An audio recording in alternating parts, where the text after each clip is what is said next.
Здраво, вие слушате Радио Канал 103. Ова е 56-тото издание на емисијата ТВ 103, односно специализирана радио емисија посветена на квалитетни и пред се актуелни ТВ серии. А денес ќе ви говорам за една ТВ серија во која се прикажани драмите на средношколците, кои додека се под укор ќе посведочат на смртта на нивниот соученик, едно прилично неумилено момче на многумина, кое се заканува дека ќе ги објави, ќе ги обелодени тајните на сите на неговиот, условно кажано, анонимен блог. Тоа значи дека под еден нема многу пријатели овој уценувач, напротив, секој е осомничен по контекст на настанувањето на убиството, и под број 2 секој лик има тајна која не сака да биде дознаена во јавноста за себе си, затоа што во оваа површна реалност која ја проектираат сите ликови, сушност се лицемери, а убиениот сака да престанат да се фолираат и да се обиде да ги симне всушност нивните маски, и тоа е дискутабилно колку ќе успее да го постигне. Конкретно не на начинот на кој што тој се обидува присилно да ги изложи на нештата кои со години ги криеле од нивните пријатели, а и непријатели. Станува збор за ТВ серијата One of Us is Lying на стриминг сервисот Peacock, стриминг сервис за кој што не сум ви говорил во рамките на овие 56 епизоди, заради тоа што е еден од помладите стримери, кој дискутабилно каква иднина ќе има, меѓутоа и што всушност ќе нуди, така што имаме повод плюс за да дознаеме што крие Peacock и дали може да ве заинтригира всушност понудата која што ја имаат визави останатите гиганти за кои што сум ви говорил, како што се Hulu, Netflix, Amazon, HBO и Apple Plus веќе ете сега во поновите рамки, како и FX, односно ТВ серии кои што во изминатите епизоди биле составен дел од репертоарот на актуелни ТВ серии за кои што јас имам говорен. На почетокот на емисијата слушнавме две композиции од бендот Stoner, на О имаме умлад, односно станува збор за Red Stays Red и On Your Blues, кои се наоѓаат на Stoner's Rule, односно на нивниот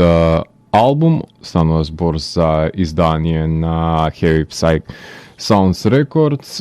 односно бендот ни доаѓа од Рим и од Италија, што значи дека можете да забележите дека силно е влијанието на блуз елементите, комбинирајќи пустински призвук, heavy psych аспекти, психоделични секвенции, ретро призвукот од хард рок бендовите од 70-тите. Исто така има доминантна улога во овие италијански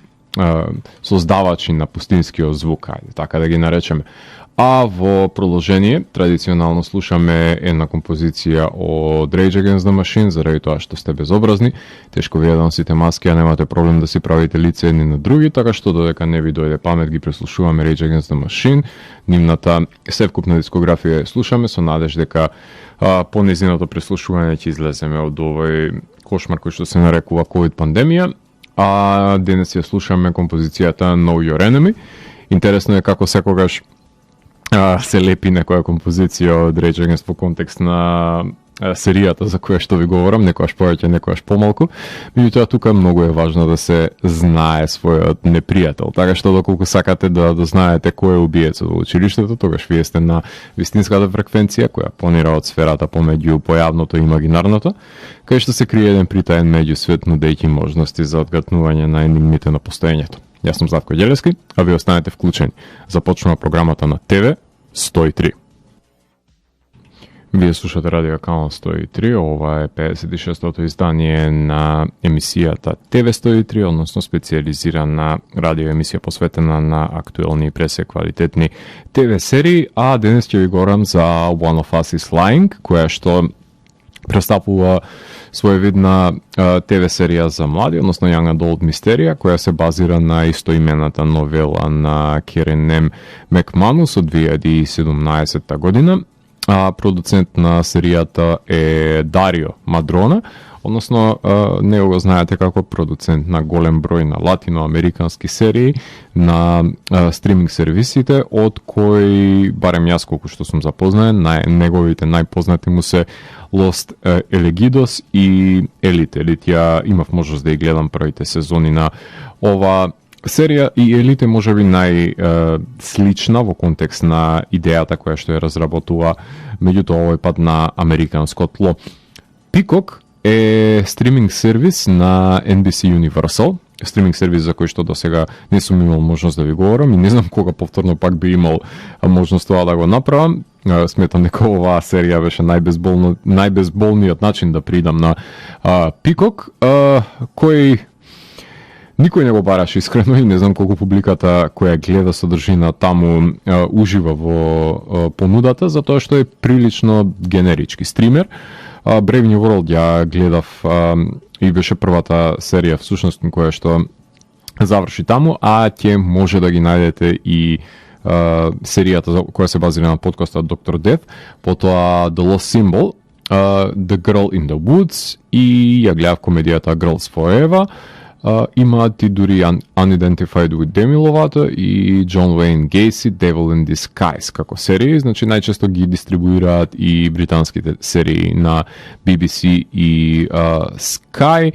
како што се Save Me, The Capture, Intergalactic и други мини серијали, ги дистрибуираат на американскиот континент. На 15 јули минатата година стана достапен овој сервис во САД. Се разбира, не е достапен во нашата држава до ден денес, но не знам и колку е всушност потребен, со оглед на тоа што пред се популистичка е содржината која што ја поседуваат и на некој начин можеби се обидуваат со наслови кои би биле интересни за една сомничава демографија да ги задоволат со нивната понуда. Ете, Young Adult секторот и адаптацијата на книгите на Ден Браун се најдобар пример за тоа кон што цели NBC Universal. Јас секоја што двумење приваѓам кога е во прашање нели нивната содржина, затоа што тоа е исто како да гледате стриминг сервис на МТВ. Ова драматуршка пауза е за да размислите дали всушност сакате тоа да го погледнете. Иако библиотеката на Universal е голема и длабока, и оваа серија ги искористува за своите потреби делата на Алфред Хичкок и Џон Карпентер, што можеби е една од најголемите привилегии што може да ги има една серија да се најде на Peacock, со оглед на тоа што библиотеката на Universal и тоа како има значајни дела од кои што може да црпи. Имињата на епизодите се пилот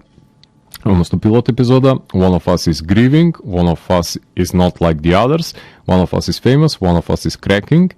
One of Us is Dancing, One of Us is Not Giving Up, One of Us is Dead. Колку што може да забележите, си поигрува со насловот на серијата во секоја епизода, со која што ги означува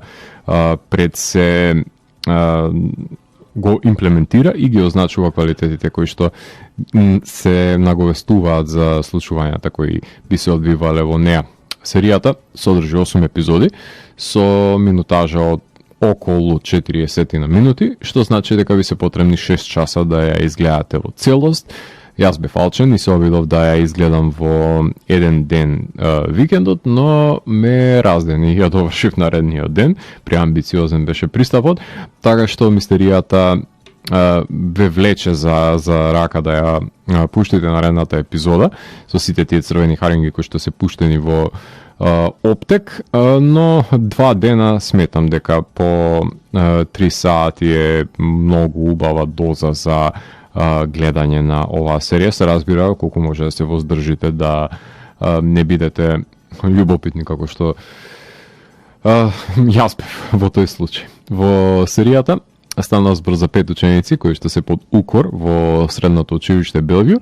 од кои еден од нив ќе биде отруен и ќе умре кога ќе се напие од водата.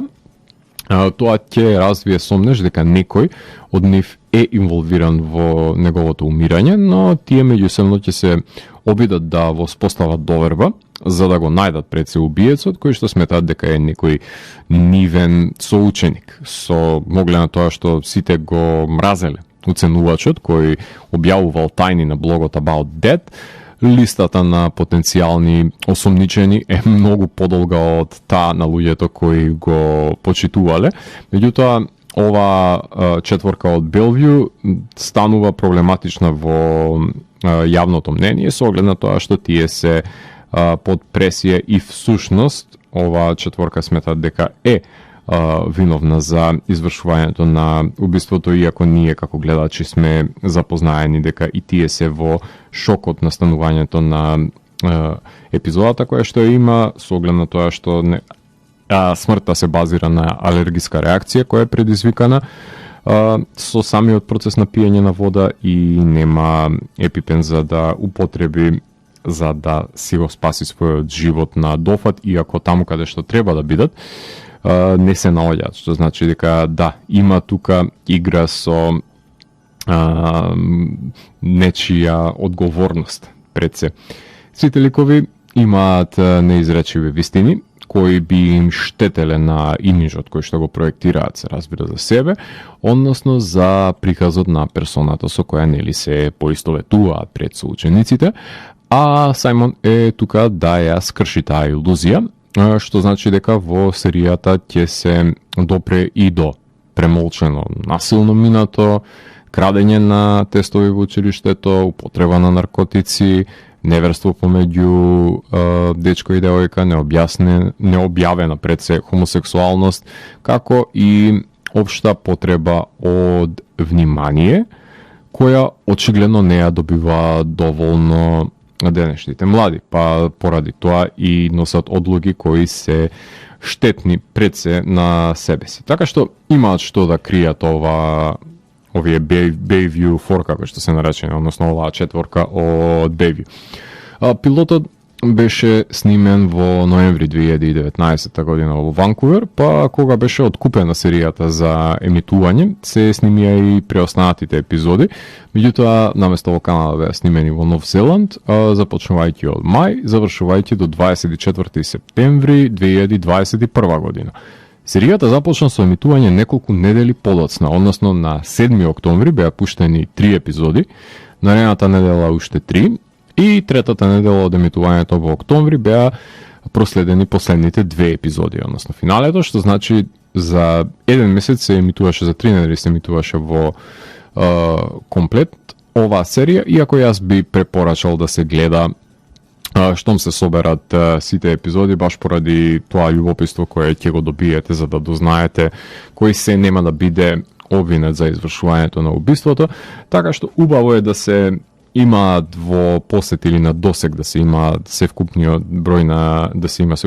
на епизоди, заради тоа што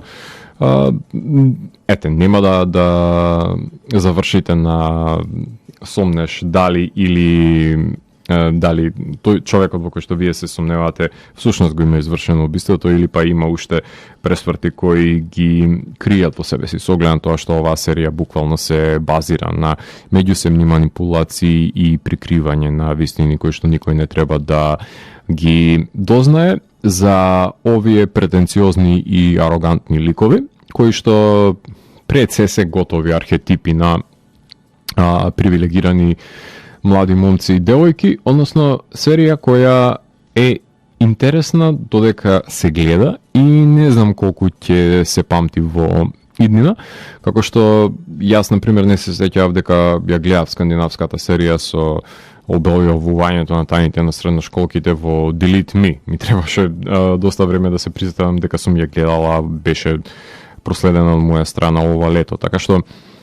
баш поради тоа што наликуваат и на серии од рангот на Еуфорија или на серии од рангот Дерми, многу малку од нив може да се издвојат од толпата како овие две што ви напоменав, заради тоа што треба да имаат некаков уникатен пристап кој што ние веќе не сме го забележале. Оваа серија звучи и изгледа како да е пресликан концептот на Џон Хјус во 2021 година, меѓутоа во меѓувреме се направени мал милион на coming of age или тинејџерски серии и пред се филмови, каде кликовите во средно училиште на еден или на друг начин се елаборирани. Така што тука поставуваме еден голем прашалник за тоа кому е наменета всушност оваа серија и што пред се говори за денешните генерации кои што растат во средните училишта. Така што тука ќе направиме една кратка пауза и во продолжение на емисијата слушаме Bastards of God's Grace со 3 композиции од нивниот истоимен албум. Ќе ја слушнеме Blackbird, Going Blind и Gasoline, односно станува збор за бенд кој што свири пред се комбинација на hard rock, heavy metal и stoner, бенд кој што доаѓа од Бритиш Колумбија, односно од Британска Колумбија, поточно од канадските предели. Така што слушаме пустинска музика од Канада, ако тоа воопшто е возможно да се перцепира на визуелен план, меѓутоа на музички тоа звучи вака. Вие слушате Радио Канал 103, ова е 56-тото издание на емисијата ТВ 103, во кое што ви говорам за ТВ серијата One of Us is Lying. Во овој сегмент сакам да посветиме внимание на актерите и актерките, односно ликовите кои што ги забележувате во серијата, која што е предводена од Аналиса Кокрейн, која што ја глуми Еди, односно популарна чирлидерка, која што според стереотипите на средното училиште треба да биде девојка на најдобриот спортист во школата, само што не е многу лојална и таа незина тајна на индискреција ќе ја јаде однатре искрено. Во текот на серијата дознаваме дека е строго контролирана од дечкото со кој што престиж е да го има угледот во самото училиште дека е со него и ќе биде во потрага по едно искрено пријателство со оглед на тоа што девојките од кликот, односно популарните девојки кои што се околу неа, само ќе сакаат да искористат секој момент да глумат пред незиното лице дека се најдобри пријателки, а штом го заврти незиниот грб, да заријат нож во него. Така што Еди е типичниот стереотип на згодната плавуша, која што сме забележале уште од филмовите на Џон Хјус до ден денес, дека си е своевиден архетип, меѓутоа се обидува да излезе под предодредените карактеристики кои што треба да ги има овој лик во школата, со оглед на тоа што ќе спознае на што всушност треба да се базира пријателството и што треба да ја води во незиниот живот, така што да дојде на себе си и да открие што всушност за неа е најдобра солуција, а од текот на цела сезона се обидува да прикрие дека всушност кога не го добила вниманието од незиниот дечко кој не бил во државата, одлучила да се спијанчи и да биде со некој друг. Покрај неа во серијата глуми и Чибуикем Уче, односно кој глуми Купер, кој што е бейсбол играч, кој има ветувачка кариера, со оглед на тоа што неговиот татко од мали нозе го подучува да има приоритет и цел кон која што ќе се стреми во неговиот живот, а тоа да биде достигнувањето на стипендијата и одењето на факултет каде што ќе може да влезе во професионалните води, со оглед на тоа што скаутери ќе може да го најмат да биде составен дел од елитата на овој спорт, меѓутоа на тоа цената која што на професионален план смета да ја постигне се однесува на неговата приватност, со оглед на тоа што тој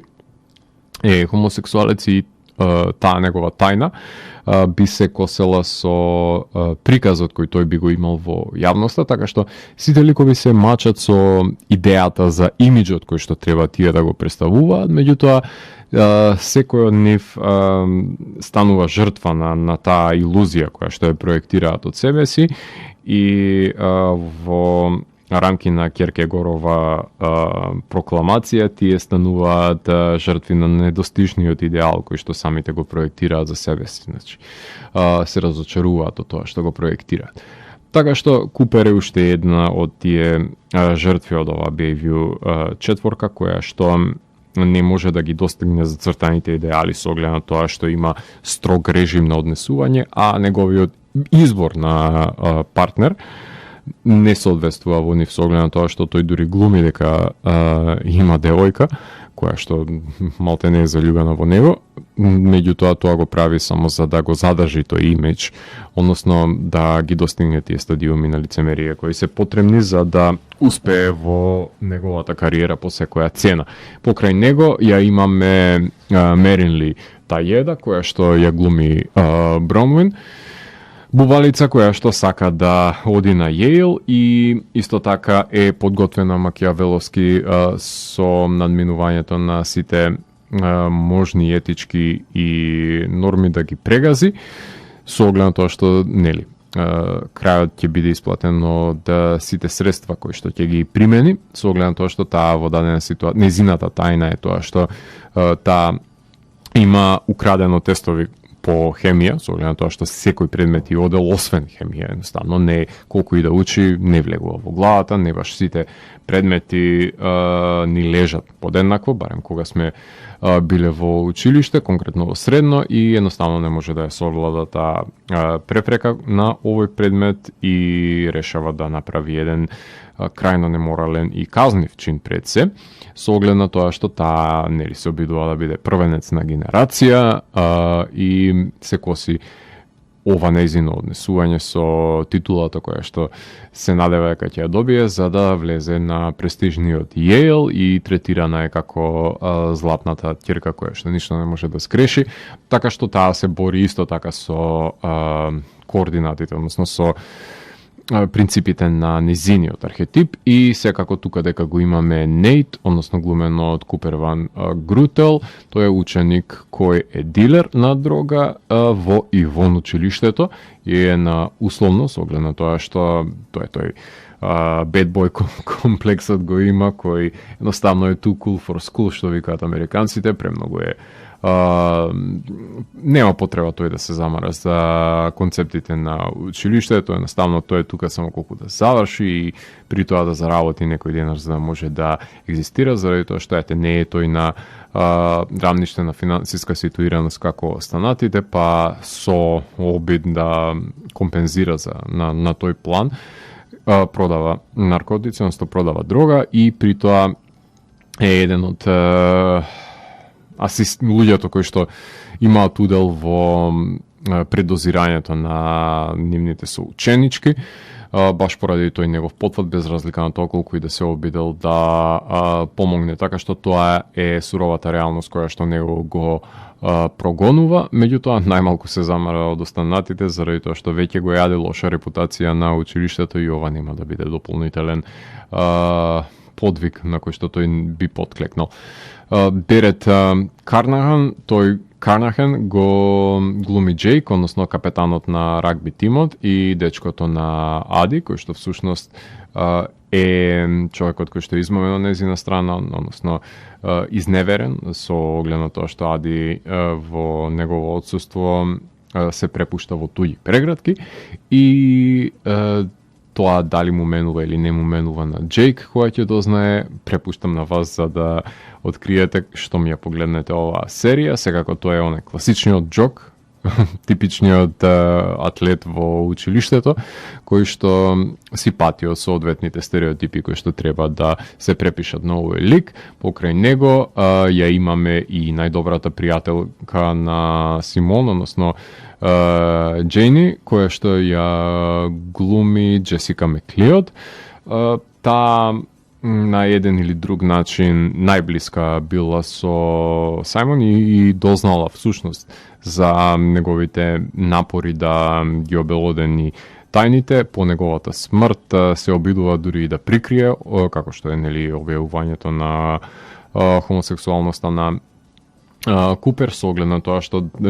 таа, за разлика од Сајмон, има некаков вид на етичка одговорност за да не ги обелодени сите тајни кои што тој има зацртано.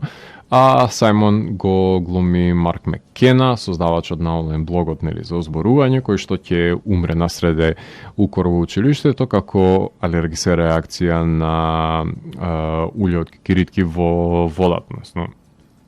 баш поради тоа што ќе бидат отстранети епипеновите во самиот епипен во медицинските шкафови во училиштето. Тука ќе настане и проблемот зашто никој нема да може на Сајмон да му помогне, се разбира. И да не ја забравиме Мелиса Колазо, која што ја глуми Мејв, помладата сестра на Бронвин, која што поминала низ бројни хемотерапии, се бори со туморите кои што го напаѓаат незиното тело, а всушност само сака да биде нормална девојка, која ќе го добие саканото внимание од соучениците. И тоа ќе ја воведе во дополнителни проблеми неа и Бронвин. Значи имаме површни ликови кои соодветно го пресликуваат квази идиличното функционирање на училиштето, кај што меѓусебно се озборуваат до смрт, се исмеваат туѓите различности и во оваа токсична средина идеализираните изгледи за себе си се штитови кои ги подегнуваат за да не бидат исмеани припадниците на најразличните кликови, односно на уредувањата кои функционираат во ова средно училиште, кои се своевидна рефлексија на друштвата кои што подоцна би се организирале и во самиот живот. Тука правиме една пауза, ги слушаме Stoned Rebel со композиции од Crystal Collection. Станува збор за еден од илјадниците албуми кои ги има Stoned Rebel издадено за себе, француски бенд, хиперпродуктивен, комбинација на психоделичните влијанија, експериментални стонер рок влијанија во нивното музицирање, така што ги слушаме Powerball, World in Flames и Under the Stars од Stoned Rebel и се враќам во да ви говорам за одредени специфики кои ги поседува ТВ серијата One of Us is Lying. Уживајте. Вие слушате Радио Канал 103, ова е 56-тото издание на емисијата ТВ 103, за која што ви говорам за ТВ серијата One of Us is Lying, а за самиот крај сакам да подискутирам за одредени специфики кои што и поседува оваа серија, која нема некаква си впечатлива најава. Пилотот го режира Дженифер Морисон, односно актерката, а подоа следните епизоди ги режираат Джон Скот, Софија Такал и Бенџамин Саманов. Музиката ја работи Јан Хултквист, која што само ги надополнува емоциите кои што се продуцирани од страна на актерите. Нема кој знае каков си значителен одскок или продолбочување на емоционалните квалитети. Во контекст на сценографијата, школото се разбира дека е составен дел од снимањето на кадрите во неговите интериери и екстериери и секако домовите на прилично богатите ученици кои што се одвестуваат на потребите на оваа ТВ серија и убаво е што беше збогатена со една хелоуинска епизода каде што ќе може да ги забележиме под костими кои има и своевидно функционално дејствие за текот на настаните, за да се скријат карактерите кога ќе влезат на приватната забава. Поглед на фотографијата, Камерон Данкан и Шерон Меир се задолжени за кадрирањето на оваа серија, со оглед на тоа што портрети кадрираат и немаат некакви си кој знае какви значителни потфати за образување на некаква си впечатлива фотографија, има двоплан, карактеристичен шат реврш, двоплан и играње со фокус и ништо повеќе од тоа. Значи, дури и во естетските призори кои се обидува серијата да ги достигне е прилично генеричка. Во контекст на монтажата има огромен број на пресврти и обвинување на погрешни ликови за извршување на убиството, така што тука се задржува вниманието на гледачот, без разлика на каква е поставеноста на ликовите, се задржува вниманието до самиот крај, така што монтажата е на место во поглед на костимографијата и на шминката. со оглед на тоа што станува збор за млади кои си се облекуваат во текот на настаните кои се одвива самото действие, односно денешницата, се разбира дека ќе одговараат и на потребите, односно на облеката која што ја носат различните кликови, односно различните друштва, по кои што тие се идентификуваат, како што е случајот нели на аутсайдерите, на популарните девојки или па на спортистите, се разбира. Во поглед на надприродното не забележуваме некакви си елементи, со оглед на тоа што додека смека и шминката, тука има дополнително се одвојуваат конкретно кај девојките, една трансформација има кај ебик, од еден во друг чин, како и нели преобразбата на бубалицата во девојката која што оди на забавата. Значи ги имаме сите стандарди и тропи на Джон Хјус coming of age филмовите. Во контекст на хуморот тој е развиен во заедливоста помеѓу самите друштва и категоризирање на истите, а еротиката е впрегнати се во поглед на употребувањето на жанрот како еротика, заради тоа што сепак ова е генеричка серија и не дозволува голема експлицитност за прикажување на соголувањето на младите тела. Во поглед на практичните или на визуелните ефекти има само во физички пресметки кои што исто така се сведени на минимум во рамките на оваа серија. Флешбек секвенци се разбира дека се употребени за потсетување на матните мината на ликовите, slow motion има во круцијални сцени, употреба на халуцинација има во сегментите каде што ликот се соочува со смртта, значи имаме тука поигрување и со извитоперување на широки леќи, така што има една мала интервенција која да придонесува за ајде да речеме некаков си подрастичен визуелен квалитет кој што ретко каде одскокнува во оваа мелодраматична мистерија, како што жанровски бија кодифицирале оваа серија. Стилизираниот јазик се однесува на англиската, употребата на англискиот јазик со тековни сленгови. Во поглед на недостатоците веќе потенцирав дека станува збор за готови архетипи, каде што ликови преджвакани по илјадници пати во coming of age филмовите, строго кои што се држат до самите архетипи и ги прекршуваат во контекст на тоа што е потребно да се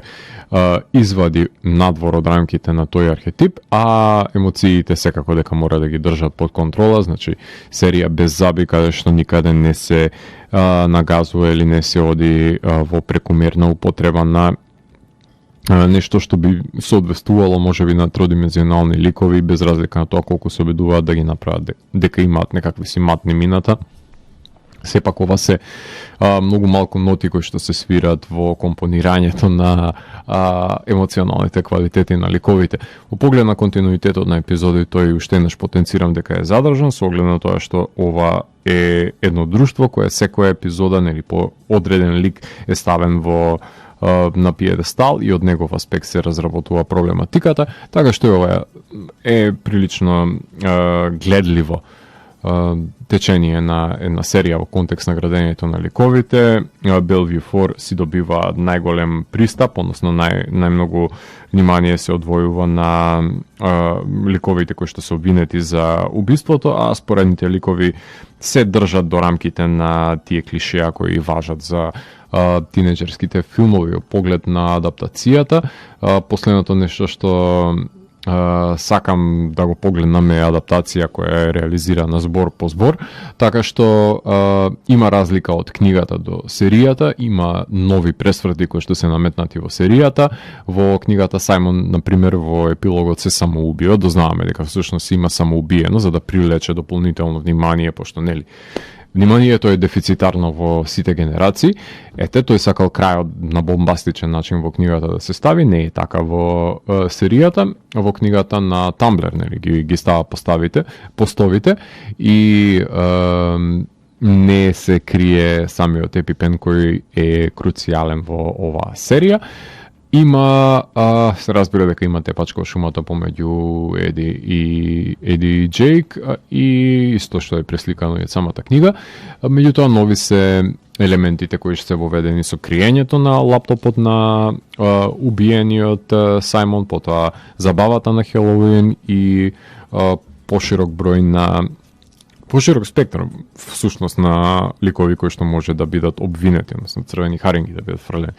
Во поглед на аналогија која што може да се направи со референци, тука секако дека Breakfast Club е најбледата копија на оваа серија што се обидува да ја постигне, меѓутоа како што ви напоменав, Birds на Алфред Хичкок се реферира во, односно може да забележиме почетокот на овој филм, како и една сцена од The Thing на Джон Карпентер, кој што се нели во собственост на Universal. Ајде во иднина можеби ќе се стави Хелоуин како серијал кој што заврши нели на Пикок, па и тој можеби ќе се реферира.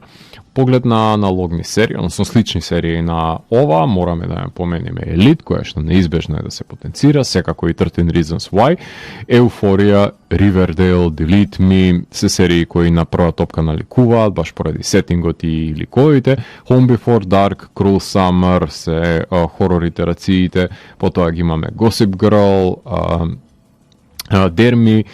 Nancy Drew, да ја заеме, ајде и I Know What You Did Last Summer, поновата итерација, The End of the Fucking World, I'm Not Okay With This, Sex Education,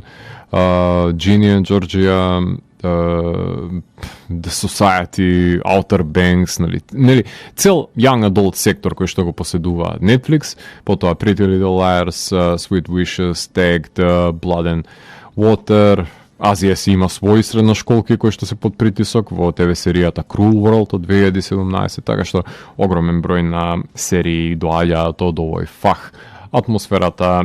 знае да биде на моменти исилено тензична, гледливоста секако дека е загарантирана и убедливоста не знам колку е постигната со оваа идеализирана верзија на американското средно училиште. Во поглед на епилогот, наводно гледаме дека Джейк избегал, како што се пропагира, нели, додека Сајмон не им каже дека Сајмон знае што направиле ликовите кои изведуваат еден немил чин, значи една закана која е сродна со I Know What You Did Last Summer. Ајде таа паралела да ја направиме. Интересно е што замина на овој начин серијата, завлезе во овој епилог. Се употребува и претходно во бројни серии употребуван како клифхенгер за изнудување на втора сезона. Се надеваме дека ќе има, меѓутоа се сомневам дека самите си отворија, нели, една мистерија плюс со кој што може тие да си ја продолжат сезоната, меѓутоа се сомневам дека тоа ќе се случи. Од мене серијата има 7 од 10, така што доколку сте љубители на ваков тип на young adult адаптации и доколку сакате да погледнете мистерија во едно средно училиште со постојано обвинување на потенцијален убиец, дефинитивно серијата би била за вас. За самиот крај на емисијата слушаме The Kings of Frog Island со композицијата Небула, една долга композиција со која го затвараме 56-тото издание на емисијата ТВ103 со Златко Ѓелевски, кај што детално ги анализиравме погодностите и недостатоците од првата сезона на One of Us is Lying. ТВ103 е уникатен сигнал кој се појавува секој четврток